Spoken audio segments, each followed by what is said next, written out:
আব্বুর মুখে শুভ মাস্তানের নাম শুনে মনে মনে ভাবতে থাকলাম, মাস্তান হলাম আমি, আর আমি জানি না আমার হবু বউ। ওহ, আছে। আমি বাবাকে জিজ্ঞেস করলাম, বাবা, শুভ মাস্তান থাকে কোথায়? তুই যেখানে থেকে লেখাপড়া করিস কুড়িগ্রামেই থাকে। তুই চিনিস না নাকি? অনেক খারাপ লোক, বুঝছিস? তবে শুনছি গরিবের কখনো কষ্ট দেয় না, বরং সাহায্য করে। শুধু ধনী আর অবৈধ ব্যবসা যারা করে তাদেরকে খুন করে। আমি চিনব কি করে বলো? আমি অনেক ভদ্র, আর খুন খারাপি দেখে ভয় পাই।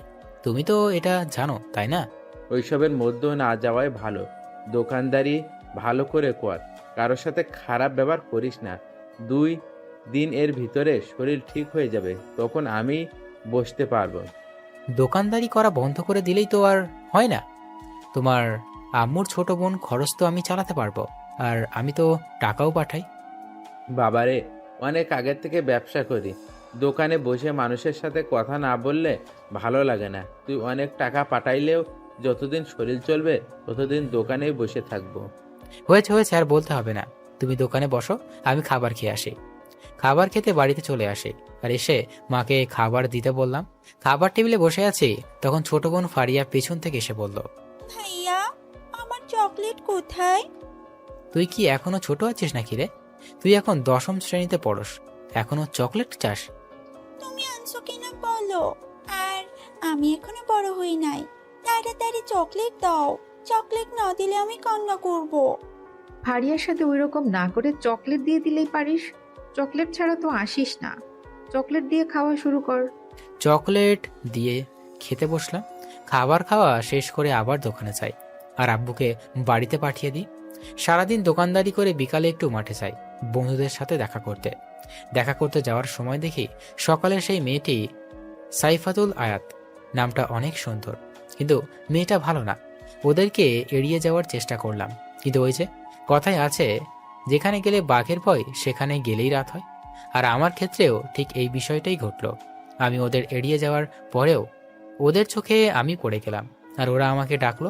আমি গিয়ে বললাম, আমাকে ডাকলেন কেন? একটি ছেলে বলল, তুই অপর সাথে তখন বিয়াদবি করছিলি, তখন পা ধরে মাপ চা। চা। এটা বলতে আমি আমার বন্ধুদের কল দিয়েছি। ওরা আসতেছে। পা ধরে মাপ চাইতে হবে কেন? এটা বলার সাথে সাথেই একটা ছেলে গালে থাপ্পড় বসিয়ে বলল, তুই মুখে মুখে কথা বলস কেন? হুম হুম, যা বলছি তাই কর। আরে ওকে মারিস না, ছেলেটা দেখোস না কত ভদ্র। ওকে ভালো করে বুঝিয়ে বল, তাই হবে। আমি তখন মনে মনে বলতে থাকলাম, আসলে নিজের এলাকাতেই আছি, সেই জন্য তোদেরকে ছেড়ে দিচ্ছি। তা না হলে তো তোদের একটাকেও তো ছাড়তাম না। তখন একটা ছেলে বলল, দাঁড়িয়ে দাঁড়িয়ে কি ভাবিস? যা, পা ধরে মাপ চা। তখন সাইফাতুল পায়ের কাপড় তুলে বসলো, আর আমি স্লোলি হেঁটে যাওয়ার ধরছি। তখনই আমার বন্ধুরা চলে আসলো, আর ওদের দেখে সাইফাতুল ও তার ছেলে পেলে একটু সোজা হয়ে দাঁড়ালো। আমার বন্ধুদের মধ্যে রিফাতকে দেখে বলল, ভাইয়া, আপনারা সবাই এখানে কেন? রিফাত কিছু না বলে আমাকে এসে বলল, আসতে একটু লেট হয়ে গেল, মন খারাপ করিস না। আর তুই এখানে দাঁড়িয়ে আছিস কেন? এরা আমাদের দাঁড় করিয়ে রাখছে কার কাছে থেকে মাপ চাইতে হবে বলে। কে বলেছে মাপ চাইতে হবে? তার পাটা বের কর, আমি মাপ চাইতে পাঠাইতেছি। আমরা তো জানতাম না যে উনি আপনাদের বন্ধু, তাই আর কি একটু র্যাগিং করতেছিলাম। তাই বলো? আরে ছাড় তো, এগুলো সবাই বাচ্চা মানুষ, এই বয়সে এরকম করাটা ব্যাপার না, চল। আচ্ছা, তুমি বললে বলে আমি ছেড়ে দিলাম, কিছু বললাম না। এরপর যেন এরকম না শুনি, বুঝতে পারলে? এটা বলে ওদের সাথে চলে গেলাম। মাঠে গিয়ে রিফাতের সাথে আলাপে বসলাম, ওই ট্যাবলেটের ব্যবসার খবর কি, ওর বিরুদ্ধে প্রমাণ বের কর। চেষ্টায় আছি। আমাকে শুধু রিফাতই দেখছে, তারা কেউই দেখে নাই। সব সময় মাস্ক পরে থাকি। আমাদের বাড়িটা হলো কুড়িগ্রামের থেকে অনেকটা গ্রামের সাইডে। কুড়িগ্রামের চারপাশে আমার লোক আছে, এদের ভিতরে আবার একজন করে বড় ভাই আছে। আমাদের এলাকায় রিফাতকে রাখছি, ও ছোট সময়ের বন্ধু। মাগরিবের আজান পর্যন্ত গল্পগুজব করলাম, আর আবার দোকানে গেলাম, আর আব্বুর বাসায় চলে গেল। একটা লোক আসলো, ডিসকভার 150 সিসি গাড়ি নিয়ে এসে বলল, সিগারেট দে। আমি সিগারেট দিলাম, আর লোকটি আবার দোকানে বয়ামের উপর রাখা একটি চাবি রাখলো। চাবিটা রেখে আমাদের দোকানের সামনে বসার জন্য যে বেঞ্চ রাখা হয়েছে, ওখানে গিয়ে বসলো। আর বসার পরেই আর একটা লোক এসে ওই লোকটির সাথে বলল। যে লোকটি আসলো ওই লোকটির গাড়িও একেবারে সেম গাড়ি। আমি লক্ষ্য করে দেখলাম পরের লোকটি একটি চাবি দিল আগের লোকটিকে, আর চাবিটি নিয়ে ওই লোকটি, যে লোকটি পরে আসলো, তার গাড়ি নিয়ে চলে গেল। ওই লোকটি চলে যাওয়ার পর পরের লোকটি আমার দোকানে একটা সিগারেট নিল আর আমার বয়ামের উপরে রাখা চাবিটা নিয়ে চলে গেল। আমি এইসব কাণ্ড কারখানা দেখে পুরাই অবাক। আমি দুইজনের কর্মকাণ্ড দেখে বুঝতে পারলাম এরা অবশ্যই 2 নম্বরই কাজ করে।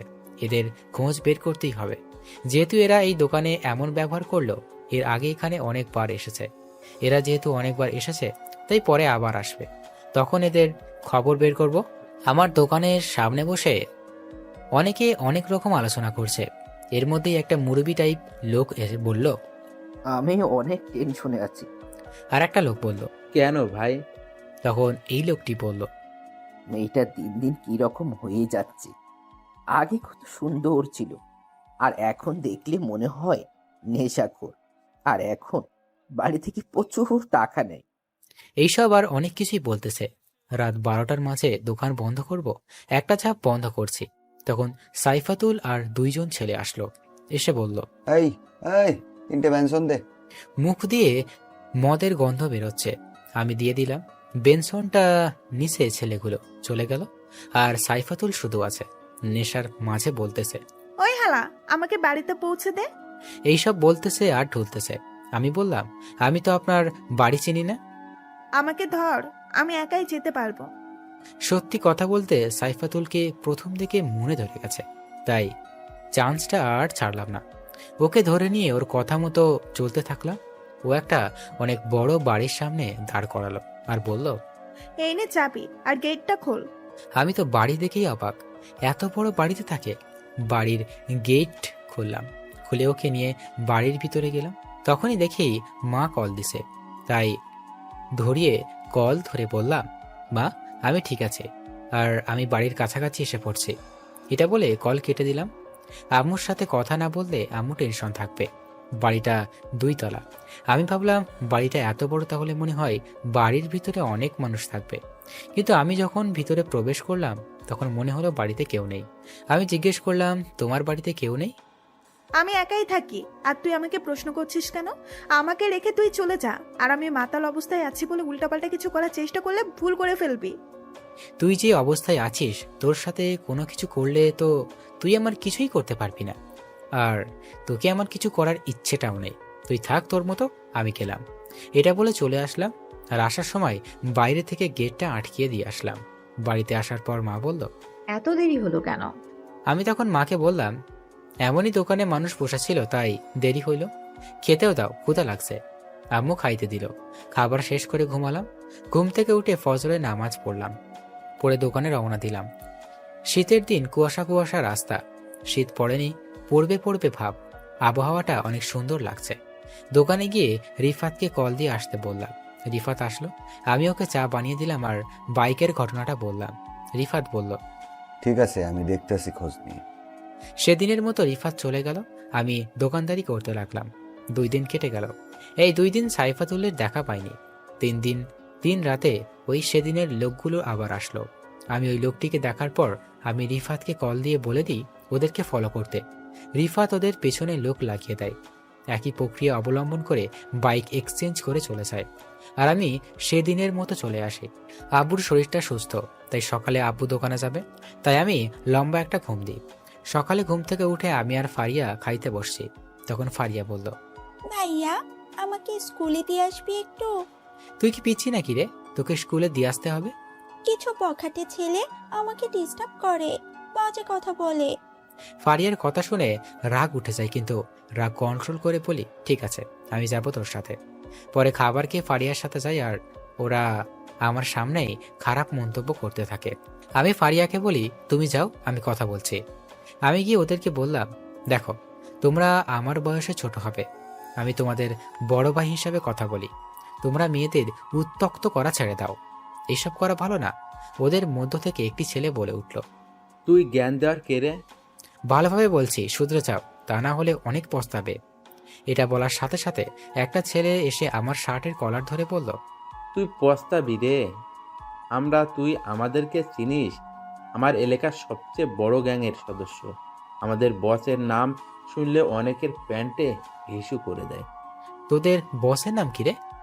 একটি ছেলে বলল, আমাদের বসের নাম সোহেল, এলাকার সবার বড় ভাই। তুই পাঙ্গা নিস না আমাদের সাথে।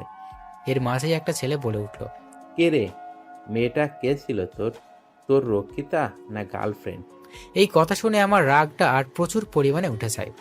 তাও আমি কন্ট্রোল করে বলি, ও আমার বোন হয়, কথা ভালো করে বল।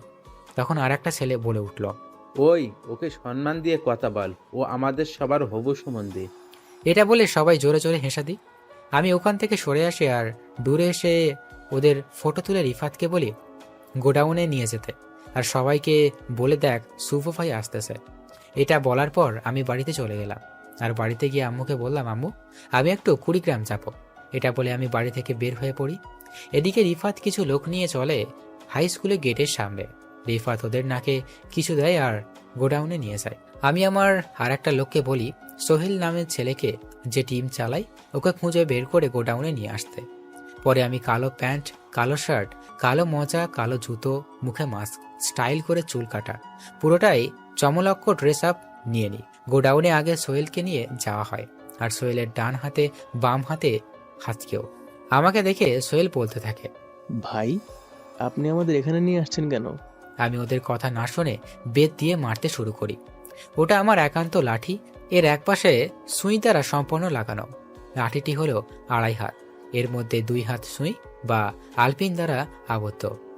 এ একপাশে সমান করা অংশ দিয়ে সোহেলদের পিটাচ্ছি।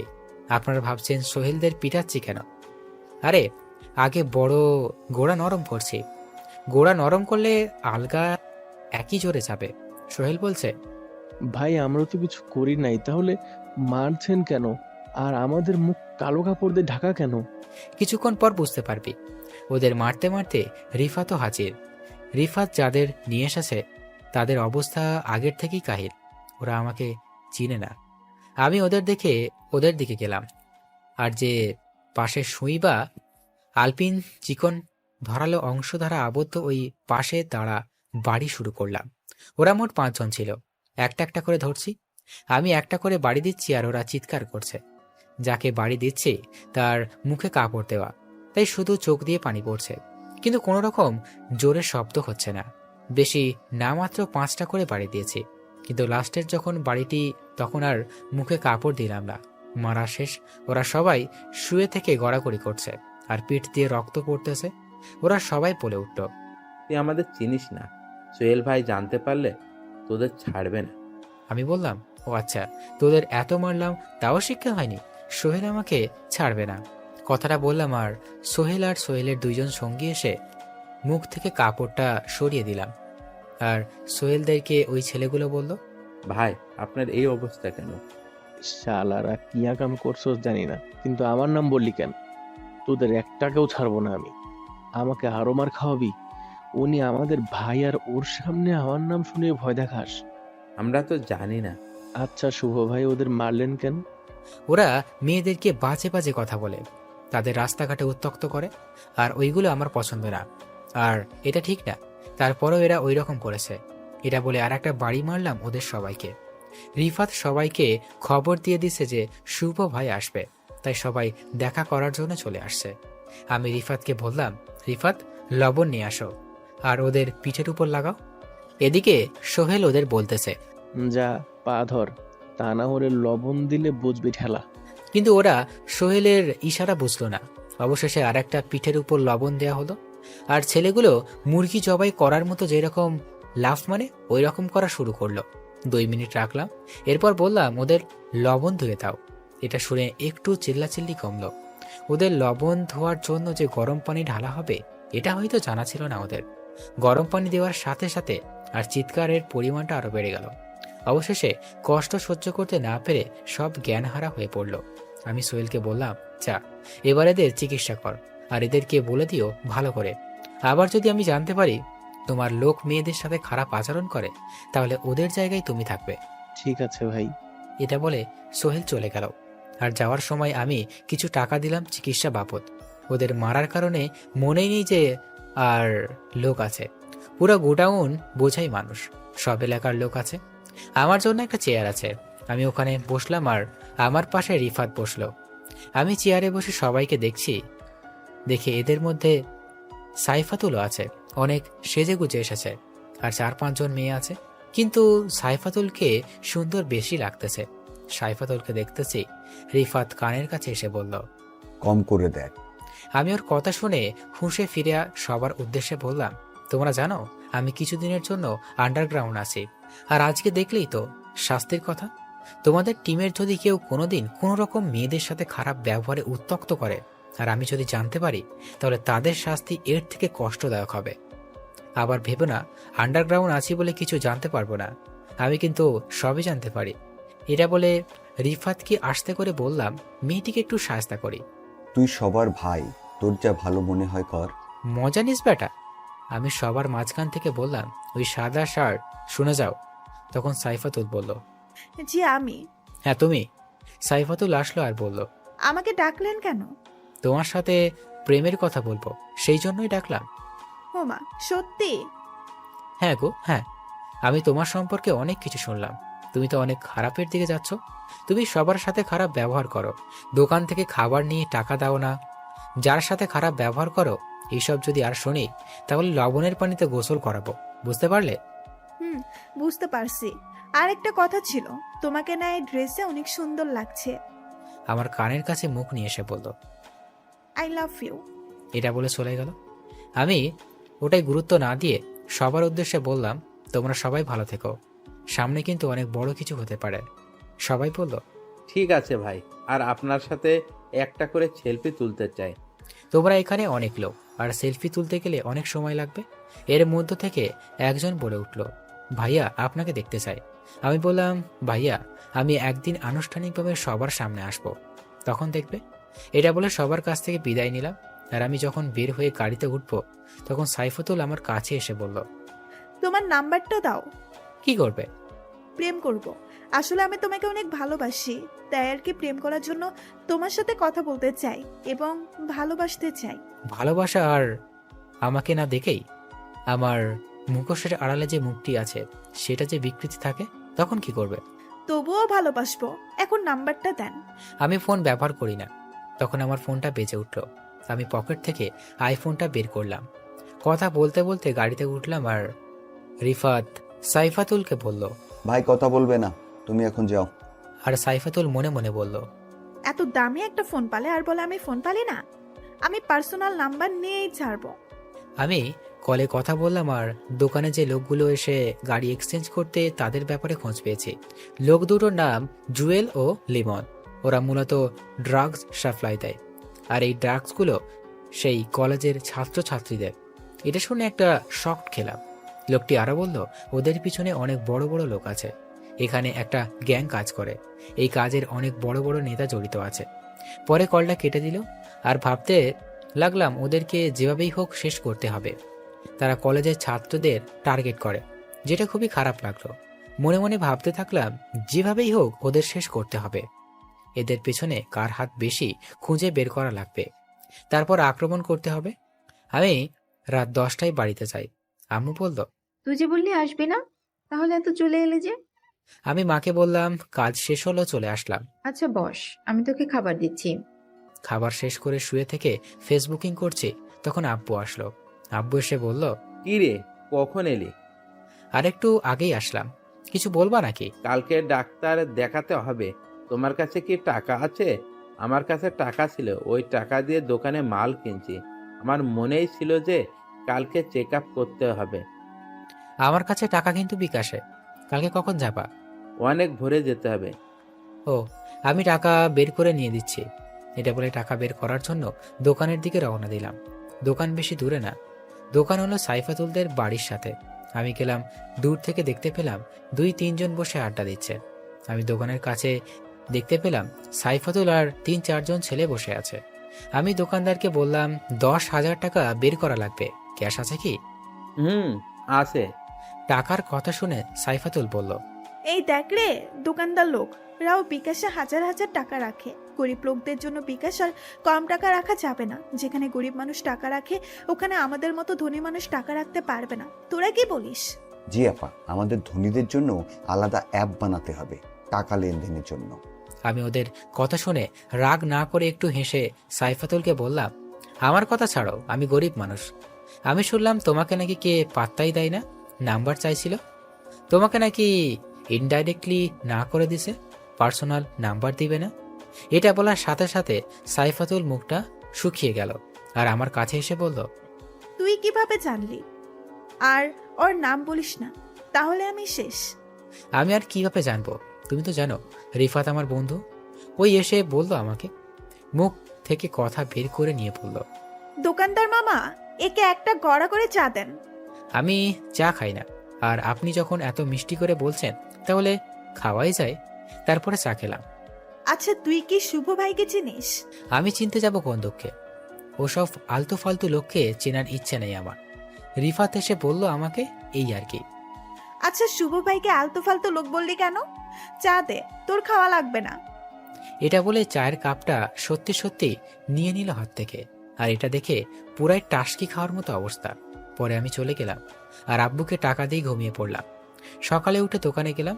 বেলা 9টার দিকে ওই লোকগুলো জুয়েল ও লিমন আসলো।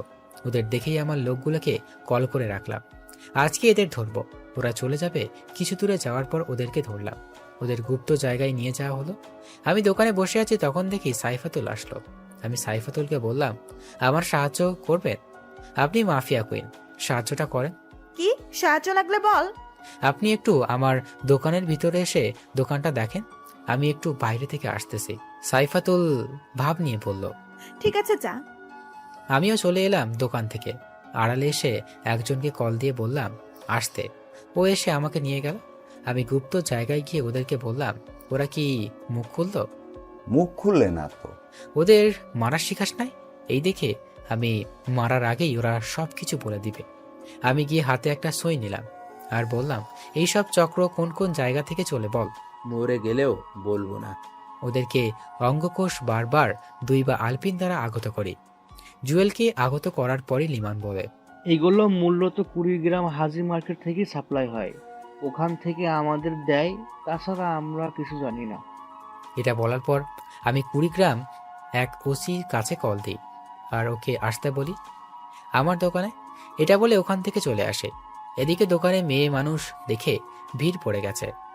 যেহেতু সাইফাতুলকে সবাই চেনে, তাই ওকে অনেক মজা নিচ্ছে। এটা বলার কারণে সাইফাতুল প্রচুর রাগ উঠেছে আমার উপর। দোকানে মানুষ আছে, কিন্তু সাইফাতুল কিছু দিতে পারছে না। আমি দোকানে যাওয়ার পর সাইফাতুলের সামনে কিছু মুরব্বী মানুষ বলল, বইকে দোকানে রাখ, এটা পছন্দ হলো না। তুমি ইয়ং একটা ছেলে, আর যেন তোমার বউকে না দেখি। আর একজন বলল, এত ভালো ছেলের কপালে এত বাজে একটা মেয়ে জুটলো। আল্লাহর রহমত করিও ছেলেটার উপর। এইসব কথা শুনে সাইফাতুল সবার সামনে একটা কিছু বলল না, কিন্তু সাইফাতুলের চাহনি থেকে বুঝলাম ও আমাকে একলা পেলে আস্ত খেয়ে ফেলবে। সাইফাতুল চলে গেল। কিছুক্ষণ পর ওসি এসে হাজির। আমি ওখানে চা দিয়ে সব ঘটনা বললাম আর ওদের নিয়ে যেতে বললাম, আর বললাম ওগুলো যেন মিডিয়া জানতে না পারে। মিডিয়া প্রচার করলে সবাই সাবধান হয়ে যাবে। 2 জনকে গোপনভাবে নিয়ে যান। সে বলল, ঠিক আছে, তাই হবে। এটা বলে চলে গেল। আমি দোকানে এসে এদিকে মনোযোগ দিলাম। সারাদিন দোকানদারি করলাম আর ভেবে বের করলাম এদের চক্রান্তের সবাইকে ধরতে হবে। আমাকে কুড়িগ্রামে যেতে হবে। বাবাকে আজকে বলা লাগবে। রাতে দোকান বন্ধ করে বাড়ির দিকে আসবো। দোকান বন্ধ করে বাড়ির দিকে রওনা দিচ্ছি। আসতেছি তখন কে যেন ধাক্কা দিয়ে ফেলে দিল। আমি উঠতে যাব তখনই আর একজন এসে আমার ধাক্কা মারল। আমি বলতে লাগলাম, কে তোমরা আর আমার সাথে এই রকম করছো কেন? তোমরা কিছু ভালো করছো না, এতে তোমাদের পস্তাতে হবে বলে দিলাম। এর মধ্যে থেকে একজন বলে উঠল, তুই আমাদের চিনে কি করবি? আবার আরেকজন বলল। তখনই অন্ধকারের ভিতর আক্রমণ করলো। আমি সরে গেলাম, যার কারণে আমার কিছুই হলো না। আমাকে তারা 4 দিক দিয়ে আক্রমণ করলো। আমি চেষ্টা করছি ওদেরকে তামিল নায়কদের মতো মারতে, সবাইকে মেরে উঠিয়ে দিব। তাই নায়ক সাজতে গিয়ে মার খেলাম। তারা উড়াধুরা মারল। আমার শরীরের কিছু অংশ ফেটে গেছে। আমার প্রায় জ্ঞান হারানোর মতো অবস্থা। আমার মুখ দিয়ে রক্ত পড়তেছে, নাকটা ফেটে গেছে। রক্ত পড়তেছে। তখন কে যেন এসে বলল, তখন আমাকে দোকানদার বানিয়ে মজা নিয়েছিলি, এখন বস মজা কেমন? এটা বলে একটা লাথি মারলো পিঠের উপর, আর একটা লোক এসে মাথায় একটা বাড়ি মারলো। এরপর আর আমার কিছু মনে নেই। পরে যখন জ্ঞান ফিরল তখন আমি হাসপাতালে নিজেকে আবিষ্কার করলাম। দেখি মা, বোন আছে। আমি চোখ ঘোরানোর পর আমি শরীরে নাড়ানোর চেষ্টা করলাম, কিন্তু পারলাম না। আস্তে আস্তে আম্মুকে ডাক দিলাম। আম্মুর চোখ দিয়ে পানি পড়তেছে। আমার ডাক শুনে আম্মু একটু শান্তি পেল। আমি কতদিন থেকে আছি এখানে? বেশি না, 15 দিনের মতো হলো। আমার সুস্থ হলে কতদিন লাগবে? বেশি না, আর 1 মাসের মতো লাগবে। আমাকে এখানে কে নিয়ে এসেছে? অনেক রাত হয়েছে, তুই বাড়ি ফিরিসনি, তাই তোর ফোনে কল দিলাম। তুই কলও ধরলি না। পরে তোর বাবাকে পাঠায় দোকানের দিকে, আর তোর বাবা যখন যায় তখন রাস্তায় তোকে দেখতে পায়। তখন দেখি রিফাত দরজা দিয়ে ঢুকলো। তোর জন্য অনেক টেনশনে ছিলাম। আচ্ছা, তোর অবস্থা কে এরকম করেছে? কে? তুই যদি বুঝে থাকিস তাহলে বল, তারপর দেখ আমি কি করি। আম্মু বাড়ি থেকে রান্না করে নিয়ে আসে। তোমার হাতের খাবার খাই না অনেক দিন হলো। আম্মু আর ফারিয়া চলে গেল। আমি তখন রিফাতকে বসতে বললাম। মেয়ে ছিল রে, আমি ওকে ভালো করে চিনি। কে সে? আরে ওই দিন যে মেয়েটা আমাকে প্রপোজ করলো, ওই মেয়েটা। ওই যে ওই সাইফাতুল? তুই জেনেও বসে আছিস? আর তোকে এমন করে মার খাওয়ালো কেন? সবকিছু খুলে বললাম। তখন রিফাত বলল, তাহলে একটু সাহায্য করি। আমি বললাম, আরে বাদ দে ওসব, ছোট ঝামেলা জড়ানো যাবে না। সামনে অনেক বড় ঝামেলাতে পড়তে হবে, অনেক বড় কাজ আছে। আমাকে তো অনেক দিন শুয়ে থাকতে হবে, তাই তোকে একটা কাজ দিই, তুই কাজটা কর। আর কাজটা করার সময় অনেক সাবধান থাকতে হবে, তা না হলে কিন্তু ঝামেলায় পড়ে যাবি। কি কাজ? অনেক কঠিন কাজ হলে করব না, তুই কর ভাই। আরে ভাই, কোনোদিন এইসব কাজ করে না, তোকেই করতে হবে, তোর উপর আমার ভরসা আছে। আচ্ছা বল, কি কাজ? তুই বাড়িতে যাবি এবং তোর মা বাবাকে বলবি 15 দিনের জন্য তুই ঘুরতে যাবি, আর 15 দিনের জন্য কাপড় এবং যা কিছু লাগে সব গুছিয়ে নিবি। এরপর সরাসরি সিএনজি নিয়ে কুড়িগ্রামে চলে যাবি। ওখানে আমার লোক থাকবে। আমার লোক তোকে একটা বাড়ি নিয়ে যাবে, আর ওখানে যাওয়ার পর আমার লোক তোকে সব কিছু ঠিকঠাক করে দিবে। কাজটা কি সেটা তো বল। তোকে 15 দিন এক এলাকায় ভিন্ন জায়গায় ভিন্ন ভিন্ন দোকানে বসে থাকতে হবে, এক এক দিন এক এক জায়গায়। আর ওখানের কথা, ওখানকার চালচলন সবকিছু রেকর্ড করতে থাকবি। একটা পাখি উড়ে গেলেও ওটা নোটিস করা লাগবে। তুই যদি কাজটি করতে পারিস, আর আমি যদি ওদেরকে ধরে একটা মদক মুক্ত করতে পারি, তাহলে তোকে আমি আমার দায়িত্ব দিয়ে দিব।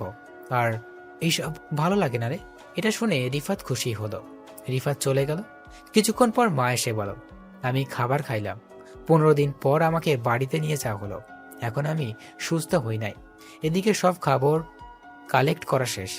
এই মাদকদের ব্যবসার পিছনে কুড়িগ্রামের সবচেয়ে বড় ব্যবসায়ী রহিম সাহেব আছে, আর এগুলো সাপ্লাই ভুরুঙ্গামারি থানা থেকে জোবায়ের সাহেব, উনিও একজন ব্যবসায়ী। এইসব খবর পেলাম। এখন আমি তাদের মাঝে গেলে আক্রমণ করা হবে। প্রথমে ধরা হবে ভ্রুঙ্গমারির জোবায়ের সাহেবকে। আমার শরীর প্রায় সুস্থ। আমি আম্মুকে বললাম, আম্মু আমি কুড়িগ্রাম চলে যাচ্ছি, আর আমার আসতে দেরি হবে। এর মধ্যে যদি বাবা অসুস্থ হয় তাহলে আমাকে কল করবা, আমি আমার বন্ধুদের পাঠিয়ে দিব, কুড়িগ্রাম চলে যাবা। আচ্ছা বাবা, আর আমরা চেয়েছিলাম তোর জন্য মেয়ে দেখতে, তোর জন্য পাত্রী ঠিক করতে। আচ্ছা, দেখতে থাকো, তোমাদের পছন্দ আমারই পছন্দ। কিন্তু আম্মু, ছোট থেকে তুমি আমার বাবা আমাকে বড় করেছো, তোমরা আমাকে ভালো জিনিস এনে দিয়েছো। তোমরা যেটা পছন্দ করেছো ওইটাই আমি নিচ্ছি। আর আমার থেকে আমার পছন্দ কি রকম হবে এটা ভালো জানো। আমার আর সময় নেই, আমি ফ্রেশ হতে বের হব। তুমি খাবার রেডি করো। ফ্রেশ হয়ে খাবার খেয়ে বের হলাম। তখনই ফারিয়া এসে বলল, ভাইয়া আসবে কবে? আমি বললাম দেরি হবে। আর ওকে 100 টাকা দিলাম। আর আম্মুর কাছ থেকে বিদায় নেওয়ার সময় আম্মুকে দিলাম 1000। আম্মু নিতে চাইলো না, তবুও দিলাম। সিএনজি নিলাম। আমি ওঠার সাথে সাথে দেখি সাইফাতুল উঠল। আমি দেখেও না দেখার ভান করলাম। কুড়িগ্রাম আমি যাব এটা প্রচার হয়ে গেছে, তাই আমার সব ছেলে পেলে আমাদের একটা নির্দিষ্ট হলো রুম আছে, ওইখানে এসেছে। আমি মনে মনে আইডিয়া করলাম সাইফাতুলও মনে হয় ওইখানেই যাইতেছে। আমাকে দেখে সাইফাতুল বলল, কিরে দোকানদার, তুই তাহলে এখনো বেঁচে আছিস? তোকে মেরে ফেলতে চেয়েছিলাম, কিন্তু কিভাবে ছেড়ে দিলাম। তোকে মারার পরিকল্পনা করেছিলাম ওই দিন, যেদিন তোর জন্য রিফাত ভাই আমাকে বকে। সেই দিনই কিন্তু পরে যা করলি তার জন্য রাগ আর বেশি উঠেছিল, তাই আর কি হালকা পাতলা কিছু দিলাম। আর আমার চোখের দিকে চোখ তুলেও তাকাবি না। আর আমি এখন যেখানে যাচ্ছি ওইখানে আমার অনেক ছেলে যারা আমাকে কুইন বলে ডাকে, কারণ আমি যে শুভর হবু বউ, বলতে পারিস গার্লফ্রেন্ড। কি রে, তুই কি মার খাওয়ার পর বোবা হয়ে গেলি নাকি? আমি এত কথা বলছি আর তুই কিছুই বলছিস না। আমি তোমাকে একটা কথা বলি, তুমি শিক্ষিত মেয়ে, আমি সংক্ষিপ্তভাবে বললে বুঝতে পারবে। একটা প্রবাদ আছে, খালি কলসি বাজে বেশি, তুমি হলে সেই কলসির মতো। আর দ্বিতীয় কথা, এইরকম ছেলেদের মতো চললে তোমাকে কেউ পছন্দ করবে না। এইসব বলার পর সাইফাতুল আমার দিকে রাগের দৃষ্টিতে তাকালো। কিছু বলবে তখনই গন্তব্যস্থানে সিএনজি থেমে আর আমি চলে যাই। এদিকে সাইফাতুল আমার দিকে রাগের দৃষ্টিতে তাকিয়ে থাকে।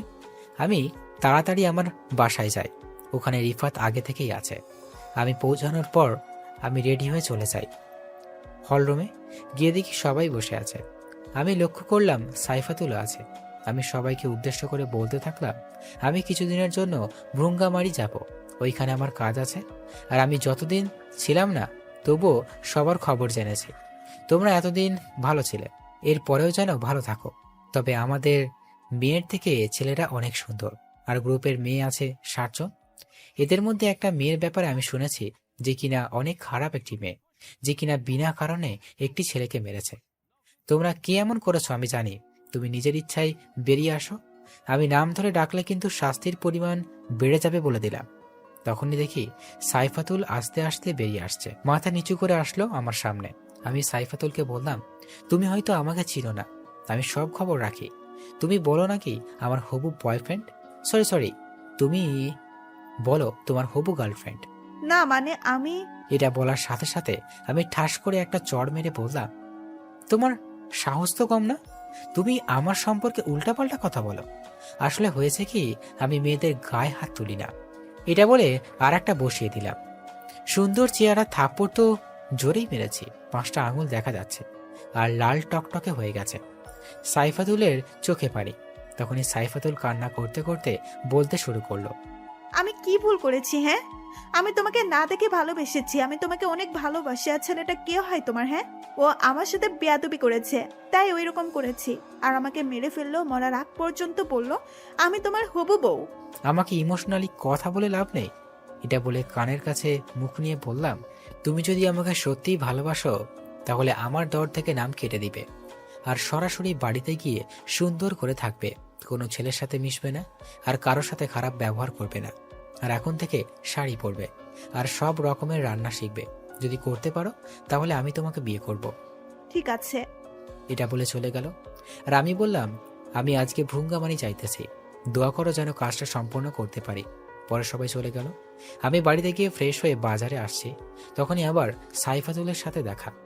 আমাকে দেখে সাইফাতুল এসে বলল, শালা, তোর জন্য আমি থাপ্পড় খেয়েছি, আজকে শেষ সব ফাজলামি, তাই তোকে উচিত শিক্ষা দিব। এটা বলে জোরে জোরে চিল্লাচিল্লি শুরু করলো আর বলতে লাগলো, মেয়েদের সাথে এরকম করে রাস্তাঘাটে অসভ্যতামি করা। 2 জন লোক এলো। তখন একটা কনস্টেবল এলো আর আমাকে এসে বলল, মেয়েদের টিস করিস, চল থানায় চল, তোকে মজা দেখাচ্ছি। স্যার আমি ওই রকম কিছু করিনি, বিশ্বাস করেন। চল। এক প্রকার ধাক্কা ধাক্কাই নিয়ে গেল, সাথে সাইফাতুল কেউ নিয়ে গেল। সাইফাতুল মিষ্টি মিষ্টি হাসতেছে। থানায় যাওয়ার পর উশির কাছে নিয়ে গেল। উশি আমাকে চেনে, ওনার সাথে আমার ভালো সম্পর্ক। ভালো সম্পর্ক হওয়ার কারণ হলো একদিন ওনাকে অনেক পিটিয়েছিলাম, তাও আবার থানার ভিতরে গিয়ে। আর পেটানোর পর অনেক গরম ধরেছিল, তখন মাস্ক খুলি মুখ ধুই, তখনই ওসি দেখেছিল মুখ। ওসিকে মারার কারণ হলো একজন শিশু পায়ের উপর দিয়ে গাড়ি চালিয়ে দিয়েছিল, আর টাকা দিয়ে যে সাহায্য করবে তা না করে আর ছেলেটার বাবা মাকে শাসিয়ে এসেছিল। এইসব যেন কেউ না জানে। পরে কথাটা আমার কানে আসে আর আমি সেই চিকিৎসার করার টাকাটা দিই। এরপর সরাসরি থানায় ঢুকি আর পিটাই। ছেলেটার পায়ের অপারেশনের খরচের 3 গুণ টাকা নেই। এরপর থেকে আমাকে রেসপেক্ট দিয়ে কথা বলে আর দেখা হলে কৌশল বিনিময় করে। ওসির সামনে নিয়ে গিয়ে বলল, স্যার, এই ছেলেটা এই মেয়েটাকে ডিস্টার্ব করে, তাকে খারাপ কথা বলেছে। ওসি আমাকে দেখে ভাই বলবে, তখনই আমি ইশারা দিয়ে না করি। তখন ওসি এসে বলে, কি এত বড় সাহস? এর শাস্তি অনেক কঠিন হবে। এই মেয়ে, তুমি যাও এখন। আর আমি জানি তুমি মিথ্যা বলেছো ছেলেটার সম্পর্কে। তুমি কথা বললে তোমাকে ভিতরে পুরে দেব। আমি ওকে শাস্তি দিচ্ছি। এটা শুনে সাইফাতুল চলে গেল আর ওসি বলল, ভাই বসেন, চা খাবেন না কফি খাবেন? আচ্ছা 1 কাপ কফি নিয়ে আসো, কফি খাই আর আলাপ করি। দাড়ি থেকে কি দেখতেছো? যাও ভাইয়ের জন্য কফি নিয়ে এসো। কনস্টেবলটা গেল, কিন্তু মুখে বিরক্তিকর ছাপ, আর বলতে বলতে গেল, শালা মেয়েদের সাথে খারাপ ব্যবহার করেছে, ওকে ধোলাই দিবে তা থুয়ে জামাই আদর করতেছে। আমি ভ্রুঙ্গামারি যাইতেছি মদক ব্যবসায়ীকে ধরতে। এখানে পুলিশের ঝামেলা হলে তোমাকে কল দিব, ডিআইজিকে নিয়ে চলে যাবে, ওখানে গ্যাঞ্জাম হতে পারে। তখনই কফি নিয়ে আসলো, আমি হাতে নিলাম, ওসি দাঁড়িয়ে আছে। আমি বললাম বসো, তখন ওসি বসলো। না, আমি দাঁড়িয়ে ঠিক আছে, আপনার সামনে বসে থাকা কেমন যেন দেখা যায়। ঠিক আছে, তাহলে কল দিয়ে চলো, যাও, যাতে তোমারই লাভ হবে। শিক্ষিত লোক, বুঝতে পারছো। তাহলে আমি চলি, আজকের পর দেখা হবে ভ্রঙ্গামারিতে। পরে চলে আসলাম ওখান থেকে। চলে আসার পর কনস্টেবল ওসিকে বলতেছে, স্যার ওকে ওরকম করলেন কেন? মেয়েদের টিচ করেছে, ওই আপনি পিটাবেন না তারে? তুমি নতুন তো, যাকে নিয়ে এসেছিলে, ও যদি বলে আমি নারী চাই, তাহলে ওর বাসার সামনে লাইন ধরে যাবে। ওর সাথে একটু কথা বলার জন্য অনেক মেয়ে অপেক্ষা করে। ওই ছেলে কিভাবে এই মেয়েকে টিচ করবে বলো? ছেলেটাকে? তুমি তো শুভ ভাই এর নাম শুনেছো। স্যার শুনেছি, সে তো অনেক ভালো, ভালোদের জন্য, আর খারাপ মানুষ খারাপদের জন্য। ওনার সাথে বলে বড় বড় লোকের উঠা বসাও আছে। শুভ ভাইকে বলে কেউ দেখে নাই? ছেলেটা কি শুভর লোক নাকি? আরে গাধা, ওই হলো শুভ ভাই। তুই আগুন নিয়ে খেলতে চাইছিলি রে। আপনি ওকে দেখলেন কি করে? একদিন এই থানার ভিতরে এসে আমাকে পিটাতে পিটাতে ঘেমে গিয়েছিল, তখন আমার সামনে মুখোশ খুলে মুখ ধুয়েছিল, আর ওভাবে দেখি। আপনাকে মারলো, কেউ কিছু বললো না? কে কি বলবে, এমপিও তো শুভ এর সাপোর্টের জন্য হয়েছে। আমার উপরে সবাই ছিল, এমপি ছিল, টিউন অফিসার ছিল, ডিআইজি ছিল, আর যে অফিসার আছে বড় বড় সবাই ছিল। সবার সামনে পিটিয়েছে, এখনো মাঝে মাঝে ব্যথা করে। কোনো অফিসার কিছু বললেই বাইরে শুভের ছেলে পিলে ছিল, ওরা এসে তাকে নিয়ে যেত পিটানোর জন্য। পুরো থানার এরিয়াতে তার ভরপুর ছিল, আর আমাকে ওদের মাঝখানে নিয়ে ধোলাই করে।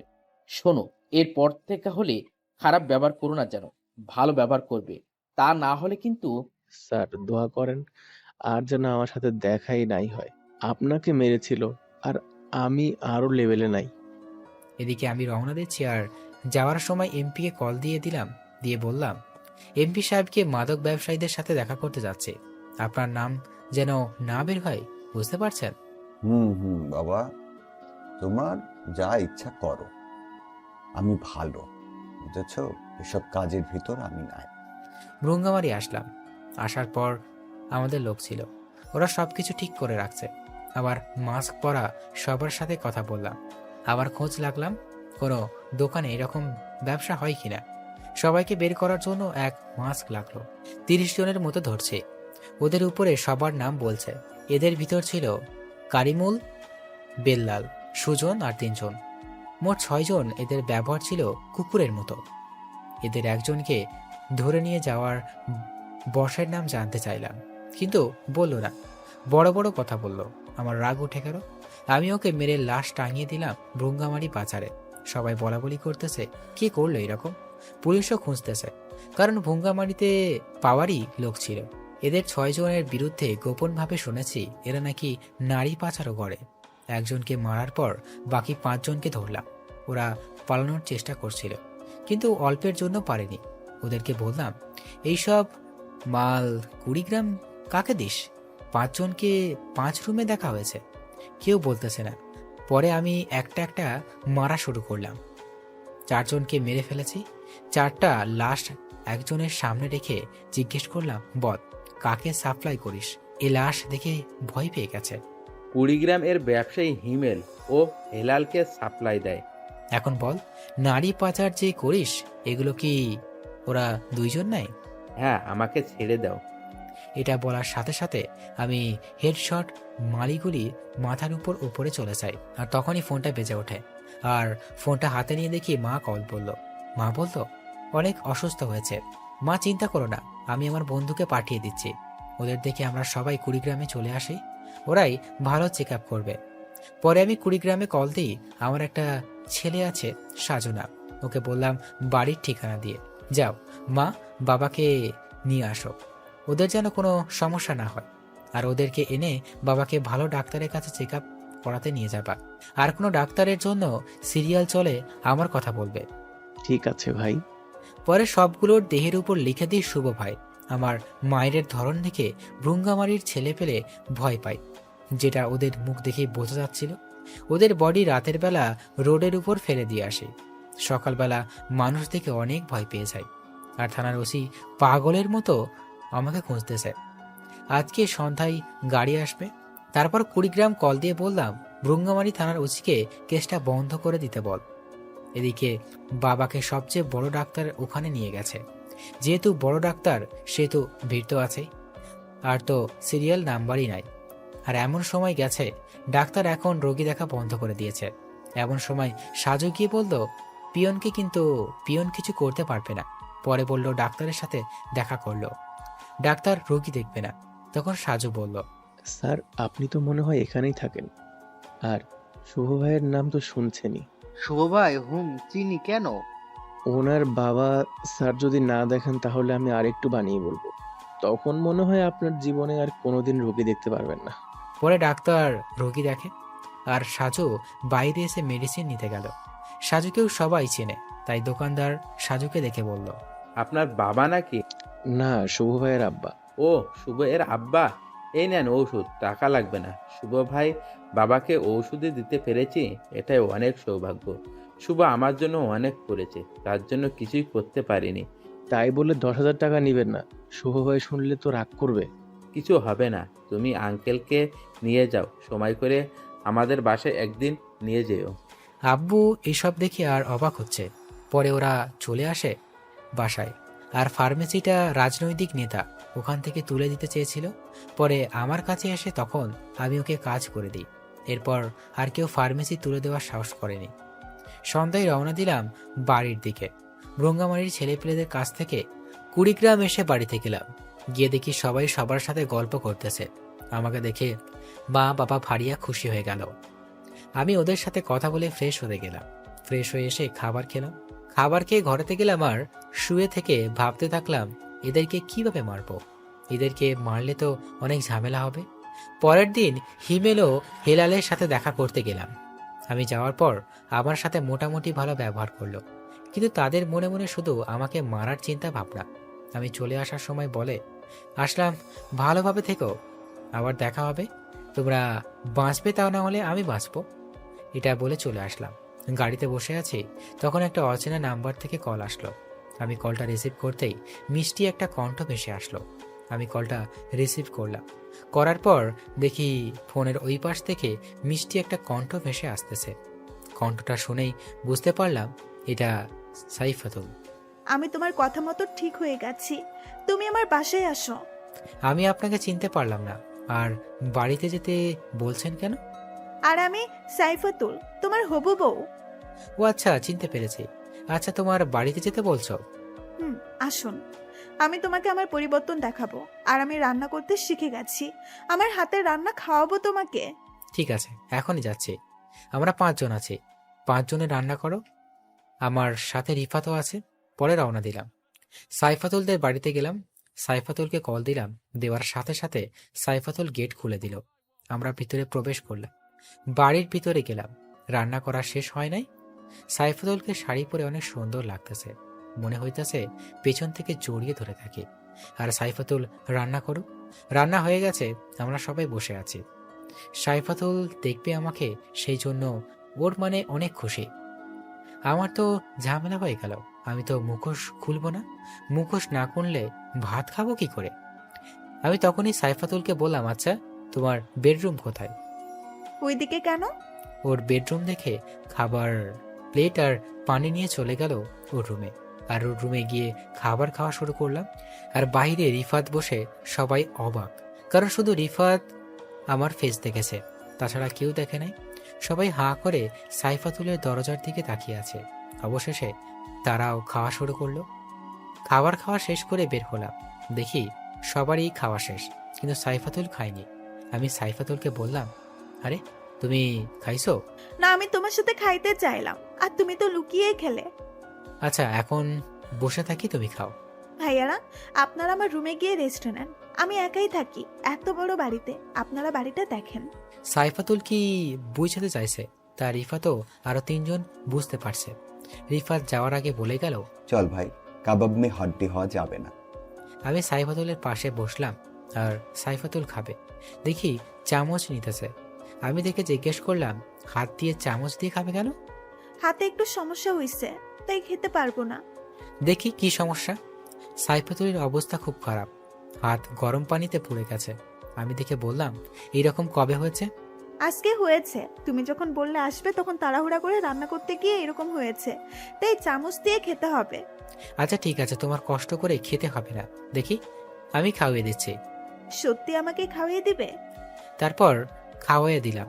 খাইয়ে দেওয়ার সময় অনেক রকম ফিলিংস হচ্ছিল, যেটা হয়তো লিখে প্রকাশ করতে হবে। সাইফাতুলকে খাওয়ানোর সময় অনুভূতিটা ছিল আমার জীবনের সবচেয়ে রোমান্টিক মুহূর্ত। খাওয়ার সময় শেষে এখন বিদায়ের পালা। আমি চলে আসব, তখন মনে পড়লো হাতের কথা।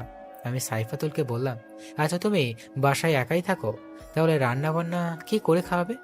চলো আমার সাথে, আমার এক ফ্রেন্ড আছে, ওর বাসায় ওর মা বাবা বোন থাকে, ওদের সাথে থাকবে। সাইফাতুল আর কোনো কথা না বলে বের হয়ে এলো। খয়েরি রঙের শাড়ি পরেছে, ওই শাড়িতে ওকে খয়েরি পরীর মতো লাগছিল। সাইফাতুল গাড়িতে বসলো। আচ্ছা, তোমার বন্ধুর মা বাবা থাকে, তোমার বন্ধু থাকে না? আরে বলো না, বন্ধুটা সহজ সরল ছেলে। সেদিন মিটিংয়ের সময় কোনো ফালতু মেয়ে বলে মিথ্যা বলে পুলিশের কাছে দিয়েছে, আর আমার কাছে খবর আস্তে আস্তে শুনলাম কোর্টে চালান দিয়ে দিয়েছে। পরে কমিয়ে দিয়ে 2 মাসের জেল হয়েছে। ওহ, আসুক, তারপর মেয়েকে খুঁজে বের করে এমন কষ্ট দিব যেটা কখনো ভুলতে পারবে না। আর একটা কথা, ওর বাবা মায়ের সাথে এই রকম কিছু আলাপ করবে না। ওর বাবা মা জানে ওদের ছেলে কাজের জন্য ঢাকা গেছে। আচ্ছা, আর মেয়েটাকে পেলে আমাকে বলবে, আমিও একটু পিটাবো। আপনারা ভাবছেন সাইফাতুল আমাকে মারলো, মিথ্যা বলে জেলে দিল, তাও কোনো রকম শাস্তি দিল না? আরে ভাই, হাতে ক্ষমতা থাকলে এরকম করবে। প্রথম যখন ক্ষমতাতে আসি তখন আমিও করেছি, তাই কিছু মনে করি না এসব। সাইফাতুলকে বাড়িতে নিয়ে গেলাম। আমি বাড়িতে না গিয়ে রিফাতকে পাঠালাম, আর আম্মু আব্বুকে বলবি মেয়েটাকে শুভর পছন্দ। রিফাত ওকে নিয়ে চলে গেল। সাইফাতুল তো বাবা মাকে দেখে অবাক, কারণ এদের ছেলে তো জেলে পাঠিয়েছে।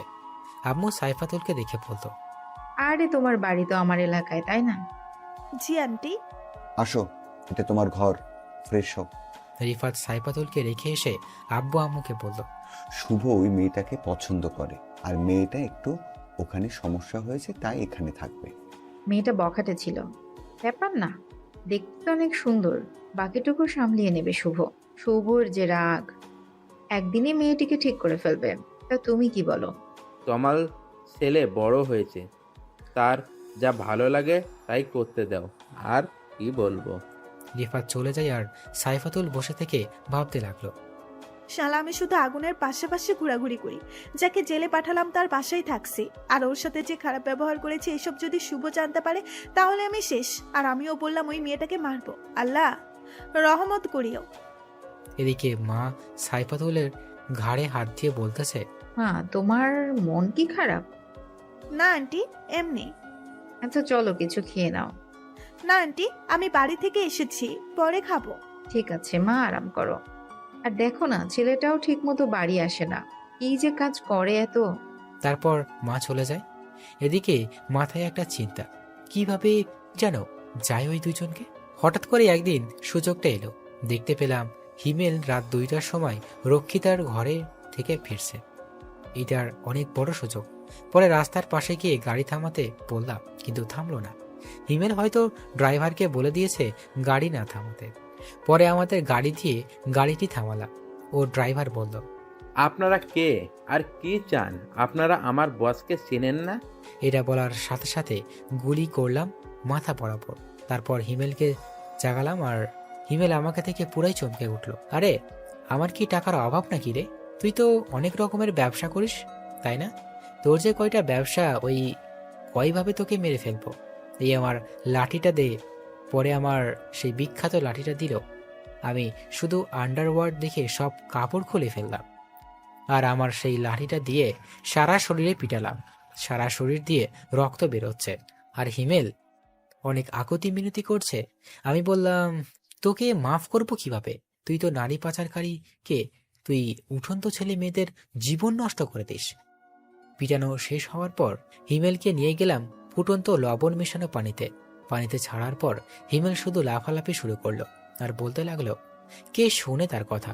পরে লবণের পানি থেকে বের করে ওকে বলা হলো লবণ ধুয়ে দিই, চল ওকে নিয়ে যাই। পরে হিমেলকে ফুটন্ত গরম পানিতে ছেড়ে দেওয়া হলো, আর চোখের সামনে হিমেল মারা গেল। পরে মাথা বরাবর গুলি করলাম, দেহটাকে কাকতারুয়ার মতো করে বাঁশের সাথে বাঁধলাম আর লিখে দিলাম নারী পাচারকারী, ছেলে মেয়েদের ড্রাগস দিয়ে নষ্ট করে, ধর্ষক, এইসব লিখে নিচে লিখে দিলাম শুভ ভাই। সবকিছু লিখে কুড়িগ্রাম হাইওয়ে রোডে টাঙিয়ে দিয়ে আসলাম। এইসব কাজ করতে প্রায় হকচকি হয়ে গেছে। সকালবেলা তাজা খবর, বিশিষ্ট ব্যবসায়ী হিমেল সাহেবকে মেরে ফেলেছে। পুলিশ এসে লাশ নামিয়ে ফের তার পরিবারকে ফোন দিয়েছে। থানায় নতুন ওসি এসেছে, সে একেবারে নতুন, চ্যাংড়া লোক, আমার বয়সী বা একটু বড় হবে, তার রক্ত গরম। সে আমার লোকজনকে ধরে নিয়ে যাচ্ছে। এদিকে হেলাল সাহেবের ঘুম হারাম হয়ে গেছে। তিনি অনেক প্রোটেকশন নিয়ে রেখেছে, আর আমাকে মারার জন্য লোক সেট করা হয়েছে, তাও আবার দিল্লি থেকে শার্প শুটার। বাংলাদেশের ভিতরে খুঁজছে, কিন্তু কারো সাহস হয়নি আমাকে মারার সুপারি নিবে।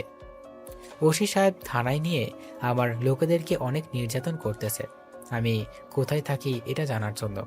মায়ের আঘাত সহ্য করতে না পেরে অবশেষে বলে দিই। পরে ওসি সাহেব এসে আমার আড্ডাতে, আর আমি দেখে তাকে বলতে থাকি, ওয়েলকাম অফিসার, আমি অনেক দিন ধরে তোমার পথ চেয়ে বসে আছি, তা চা খাবেন না কফি? ওসি এসে আমার কলার ধরে বলল, আমি এখানে চা খেতে আসিনি, তোকে নিয়ে যেতে এসেছি। তোকে তো এমনভাবে মারবো যে তুই তোর নামও মনে রাখতে পারবি না। চল, থানায় চল। কুল ডাউন, এত অস্থির হচ্ছে কেন? আমি যাইতেছি, কলারটা ছেড়ে দাও। কিন্তু ওসি কলারটা না ছেড়ে আমাকে কলার ধরে নিয়ে যাইতে লাগলো। আর যখন ঘর থেকে বের হওয়ার পর থেকে দেখি কুড়িগ্রাম সিটির গরিব ভিখারি মধ্যবিত্ত সবাই দাঁড়িয়ে আছে, আমাকে নিয়ে যেতে দিবে না। এত লোক দেখে ওসি আমার কলার ছেড়ে দিল। আমি উপরে হাত তুলে বললাম, আপনারা শান্ত হন, আমি একটু ঘুরতে যাচ্ছি, আমাকে আটকানোর ক্ষমতা কারো নেই, আপনারা যে যার মতো ঘরে চলে যান। পরে সবাই সাইড দিল, আমাকে থানায় নিয়ে যাওয়া হলো। আমি থানায় যাওয়ার আগেই আমার লোক থানায় পৌঁছে গেছে, আমার লোকেরা দাঁড়িয়ে আছে। আমি ওদের দিকে হাত তুললাম, ওরা বুঝতে পারলে কিছুই হবে না। আমাকে থানার ভিতরে নিয়ে যেখানে পিটানো হবে সেই রুমে নিয়ে গেল। আমাকে পিটাবে সেই জন্য শরীরের কাপড় খোলা হলো, শুধুমাত্র আন্ডারওয়ার্ডটা রেখে মুখের মাস্ক যখন হাত দিবে, তখন এমপি সাহেব, ডিআইজি, মন্ত্রী সাহেব, যত বড় অফিসার আছে ওরা সবাই এসে পড়েছে। এমপি এসে থানার ওসিকে একটা থাপ্পড় মারলো আর বলল, তুমি কাকে থানায় নিয়ে এসেছো জানো? আর কাপড় খুলে কি করছো? শুভ ভাই, কাপড়গুলো পরে ফেলো। আবার বলা শুরু করলো, তুমি যাকে নিয়ে এসেছো সে যদি একটা ইশারা দেয় থানার জায়গা চেঞ্জ হয়ে যাবে। যদি চাই থানা এই জায়গা থেকে ওই জায়গায় নিয়ে যেতে পারবে, তোমাকে তো খুঁজেই পাওয়া যাবে না। এক থানায় কয়জন লোক আছে? তোমাদের তো আটকানো ব্যাপার না। আর ওকে ধরেছো, ও তো আর ভালো মানুষকে মারেনি। শুভ, বাবার জন্য এক কাপ চা নিয়ে আসো, তুমি চিন্তা করো না, ও হয়তো তোমাকে চিনতে পারেনি। এর মধ্যে একটা ছেলে ঢুকে বলতেছে, ভাই তুমি শুধু বলো, এখনই বোম মেরে উড়িয়ে দিই থানার, তোমাকে নিয়ে যাই। আমি কথা বলছি, আমার কথা শুনে বাইরে গিয়ে বল আমি ঠিক আছি, সবাইকে যেতে বল, গ্যাঞ্জাম ভালো লাগতেছে না, প্রচুর মাথা ব্যথা করতেছে। ঠিক আছে ভাই, সবাইকে বলছি। তোমার মাথাটা টিপে দিতে কইব? না লাগবে না, আমি রাতে ঘুমাইনি, হিমেলকে মেরেছি তো, আমাকে ঘুমাতে হবে, তাই চলে যাব। তাহলে ওসিকে চাকরি থেকে বাদ দিয়া দিব? না, চাইলে তো তখনই মেরে ফেলতে পারতাম, এখন ইশারা দিয়ে মেরে দিয়ে যাবে, টের পাবে না। কিন্তু আমি বিনা দোষে কাউকে মারি না। আর ওসি মানে হয় হেলালের কাছ থেকে টাকা খেয়েছে। শুনে ভাই ভালো করে বোঝাচ্ছি, ভালো হয়ে যাও, প্রথমবার তো তাই ছেড়ে দিচ্ছি, দ্বিতীয়বার এমন করো না যাতে তোমার জন্য তোমার বাবা মার চোখের পানি ফেলতে হবে। আপনারা একটু বোঝান থাকে, তা না হলে শুধু সব কিছু চেঞ্জ করে ফেলবো। এটা বলে চলে আসলাম। আর আসার সময় একটা ফটো কনস্টেবলকে দিয়ে আসলাম। ফটোটা ছিল ওসিডি, আর তানারা অনেক বকলো। আর ওসি তো বোকার মতো সবকিছু চেয়ে চেয়ে দেখতেছিল। কি বলবে, বলার তো কিছুই নেই। বাইরে আমার গাড়িতে উঠলাম, লোক ছিল। উঠে এসে পড়লাম, ওসিকে কনস্টেবলকে বলল, আমি যে হেলাল এর কাছে টাকা খাইছি এটি জানলো কেমনে? সে তো সব খবরই জানে। আর আপনাকে ছেড়ে দিল কি জন্য জানেন স্যার? কিসের জন্য? আপনি নতুন বিয়ে করেছেন, আপনার নতুন বউকে বিধবা বানাতে চাইনি। আপনি যখন থানায় এসেছেন তখনই খবর নেওয়া শেষ। বাড়ি কই, বাড়িতে কে কে আছে আর জানতে পারেন, কারণ তার লোক সারা বাংলাদেশে ছড়িয়ে পড়েছে। আপনি পুরাই আগুনের ভিতর হাত দিয়েছিলেন। উনি কি ভালো মানুষ? ভালো না হলে তো গরিব মানুষের সাপোর্ট পেত না। আর এই নেন আপনার ফটো। ওসি ফটো হাতে নিয়ে ফটোর পেছনে সব ডিটেলস লেখা আর লাল কালি দিয়ে ওয়ার্নিং। গাড়ি নিয়ে বাসার কাছাকাছি এসে পড়েছে। তখনই গাড়ি থেকে নামবো, পাশ থেকে একটু শুনতে পেলাম, এই বাচ্চারা চলো ঘরে তাড়াতাড়ি। বাচ্চারাও মনে হয় ভয় পেয়ে চলে গেল। আমি গাড়ি থেকে এক পা নামিয়ে দিয়ে রেখেছি, কিন্তু নামছি না। আমার কেন জানি সন্দেহ হচ্ছে। আমাকে রিফাত বলল, নামুস না কেন? চুপ। তখনই দেখতে পেলাম এই পাশে একটা মার্কেট, এর নাম হলো হাজি মার্কেট। পরে এদের মালিককে কল করলাম, আমার কল পেয়ে বলল, ভাই, আপনি কল দিয়েছেন কেন? কোনো সমস্যা? না, তোমার মার্কেটে কি দরজার সামনে ক্যামেরা লাগানো আছে? জি ভাই। ক্যামেরাটা সরাসরি পশ্চিম দিকে নিয়ে বল, আর যতটুকু উঠে উঠুক ততটুকু উপরে উঠতে বল, আর যা দেখা যাবে সবকিছু আমাকে বল। ওকে ভাই। ভাই, উপরের দিকে শুধু স্ল্যাপার দেখাচ্ছে। ঠিক আছে। পরে কলটা কেটে দিলাম। কেটে দিয়ে কল দিলাম আমার লোককে, বললাম, ওই বিল্ডিং এর ছাদে দেখো লোক আছে, তাড়াতাড়ি ওখানে যাও, ওরা আমাকে মারার চেষ্টা করতেছে। তারপর ওরা চলে গেল। আমি এক পা উপরে তুলে আবার নিচে নামিয়ে দিই। এদিকে আমার লোক চলে গেছে দেখে দুটি লোক স্নাইপার নিয়ে 1 2 3 4 গুনছে। আমি বের হয়ে হেডশট মারবো, এদের গোনা দেখে আমার লোক গোনা শুরু করলো। এতে শব্দ বেশি হলো আর লোক দুইজন টেরও পেল না। তারা পুরাই অবাক। আমি গাড়ি থেকে মিষ্টি একটা হাসি দিয়ে নামলাম, আর ওদেরকে নিয়ে যাওয়া হলো আমার মারার রুমে। ওদেরকে বলা হলো কে পাঠিয়েছে। বলল হেলাল সাহেব। এটা শুনে ওদের গুলি করে মেরে ফেললাম, আর লাশ দুটো পাঠিয়ে দিলাম হেলালের কাছে। আর সিদ্ধান্ত নিলাম আজকেই অ্যাটাক করব হেলালের ওখানে। আর অনুমান করা কত লোক আছে। পরে খবর নিয়ে বলল 50 জন লোক আছে। পরে অ্যাটাক করলাম। আমাদের মাঝে মারামারি হলো। আমাদের লোক ছিল 200 জন, এর মধ্যে নিহত হলো 20 জন, আর ওদের সবাইকে মেরে ফেলা হয়েছে। আমাদেরও অনেক আঘাত লেগেছে। রিফাতের একটা গুলি লেগেছে, আমার তেমন কোনো কিছু হয়নি। পরে সবাই হাসপাতালে পাঠানো হয়েছে। যেগুলো হালকা ব্যথা পেয়েছে বা কারোর গুলি লেগেছে, হেলালকে এখনো মারেনি। ওকে একটু কষ্টদায়ক মৃত্যু দিব, সেই জন্য বাঁচিয়ে রেখেছি। আমি হেলালের কাছে গেলাম, গিয়ে ওকে কারেন্টের শক দিলাম, তাও আবার পানির ভিতর। কারেন্ট শক দিয়ে মারলাম হেলালকে।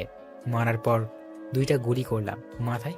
পরে ডেড বডিটা দিয়ে আসলাম কুড়িগ্রাম টাঙিয়ে। পরে বাসায় চলে আসলাম। আমার লোকেরা সবাই ঠিক হলো, আর আমার সাথে সব সময় 4 জন থাকতো, রিফাত, জাহিন, তামিম, রবি। ওরা সুস্থ হবার পর ঘোষণা দেওয়া হলো শুভ সবার সামনে আসতেছে, মুখ থেকে মাস্ক খুলে ফেলবে। এটা খবর ছড়িয়ে গেল। তাই কুড়িগ্রাম ভার্সিটিতে আয়োজন করা হলো, সাজানো হলো চারিদিকে আমার লোকসহ, আর বাহিরে অনেক লোক। 2 পাশে বসার ব্যবস্থা এবং মাঝখানে রাস্তা রাখা হয়েছে। ওখানে সাইফাতুলও গেছে। সাইফাতুলের ভিতর কিরকম যেন লাগতেছে। সাইফাতুলের ভিতরে অনেক রকম ফিলিংস কাজ করছে। স্টেজে 2-1টা ভিডিও ক্যামেরা আছে, যেন সবাই দেখতে পারে। আমার খবর নিউজ পেপারে ছাড়া হচ্ছিল। সবাই অধীর আগ্রহ নিয়ে বসে আছে আমাকে দেখবে বলে। সাইফাতুলকে ভালো জায়গা দেওয়া হয়েছে। অবশেষে আমি গাড়ি থেকে গেট পৌঁছে গেলাম। আমার 2 পাশে আমার বন্ধু এবং সামনে পিছনে পুলিশ। আমি স্টেজে উঠলাম, উঠে বলা শুরু করলাম, আসসালামু আলাইকুম। আশা করি আপনারা ভালো আছেন। আপনারা আমাকে অনেকেই দেখতে চেয়েছেন, কিন্তু সুযোগ হয়ে ওঠেনি। আরেকটি কথা, আমি আর এখানে থাকবো না। আমি নতুন কাউকে দিব আমার এক দায়িত্ব। আমি কিন্তু অনেক খারাপ মানুষ। আমি অনেক খুন করেছি, আপনারা কি আমাকে ভালোবেসে দেখতে এসেছেন, না খুনি করি দেখে দেখতে এসেছেন? ভালোবাসি বলে দেখতে এসেছি। আপনি সব সময় ভালো করেছেন, কোনোদিন গরিব মানুষের এবং ক্ষতিগ্রস্ত মানুষকে সাহায্য না করে ফিরিয়ে দেননি। এরই মধ্যে একটা ছেলে বলে উঠল, ভাই, মাস্ক খুলে ফেলেন, তোর সহ্য হচ্ছে না। ছোট ভাই খুলেই তো ফেলবে। আচ্ছা তাহলে খুলেই ফেললাম। প্রথমে আমার কালো প্যান্ট খুললাম, আর শার্টটা। নিচে সুন্দর করে পোশাক পরে এসেছে। এখন মাস্ক খোলার পালা। মাস্কটি তুলি আবার একটু নিচে নামাই, অবশেষে খুলেই ফেললাম। আমাকে দেখে সবারই রিয়াকশন হা হয়ে গেছে। আমাকে দেখে সাইফাতুল তো আরো অবাক। সাইফাতুল ভাবতেছে যাকে দোকানদার বলে ডাকতাম সেই হলো মাফিয়া কি, আর আমি মাফিয়ার সামনে মাফিয়া কুইন বলে ডাকতাম। সবাইকে বললাম আপনারা চুপ করেন, আমি এই ভাই থেকে অবসর নিচ্ছি, আর এই ক্ষমতা দিতে চাইছি আমার সাথে থাকা আমার 4 বন্ধুকে। আপনাদের সমস্যা হলে আমার এই 4 বন্ধুকে বলবে, এরা না পারলে আমাকে বলবে, আমি সব ঠিক করে দিব সবকিছু। পরে এসে পড়তেছি। আমি সাইফাতুলকে ডাক দিলাম, ও নিচের দিকে মাথা দিয়ে আসলো। অনেকগুলো মেয়ে ছিল ওখানে। ওখানে যখন আসলাম ওরা বলল, ভাইয়া একটু দাঁড়ান। আমি দাঁড়ানোর আর মেয়েগুলো সেলফি তুললো। একটা মেয়ে বলল, আমি তো পুরাই ক্রাশ খাইছি। আমি সাইফাতুলের দিকে তাকিয়ে বলল, না আমার মতো খুনিকে প্রেম করবে?